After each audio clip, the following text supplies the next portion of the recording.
नेरूळमधील बामणदेव मैदानावर racing track उभारण्याचा घाट घातला जातोय। फॉर्म्युला 4 कार रेसिंग ट्रॅकला शिवसेनेने विरोध केलाय। शिवसेनेच्या शिष्टमंडळानं महापौरांची भेट घेतली आणि आंदोलनाचा इशारा दिलाय। नेरूळ सेक्टर 26 येथील बामणदेव मैदानावर नियोजित फॉर्म्युला 4 कार रेसिंग ट्रॅक उभारण्याच्या प्रकल्पाविरोधात स्थानिक नागरिकांनी विरोध दर्शवलाय। सदर मैदानावर रेसिंग ट्रॅक बनवणं हे स्थानिक खेळाडूंच्या अधिकारावर गदा आणून मैदान नष्ट करण्याचा डाव असल्याचा स्थानिकांनी आरोप केलाय।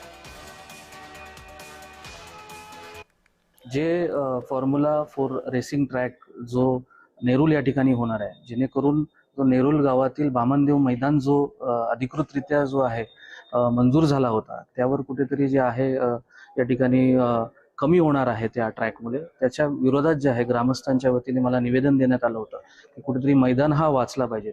त्या अनुषंगाने जे आहे आम्ही आज महापौर मॅडमला विनंती केली आणि तात्काळ तो काम थांबवण्यात यावं यासाठी या ठिकाणी जे आहे आम्ही या ठिकाणी शिवसेना पक्षाच्या वतीने जे आहे या ठिकाणी आज महापौर मॅडमला निवेदन दिलेलं आहे।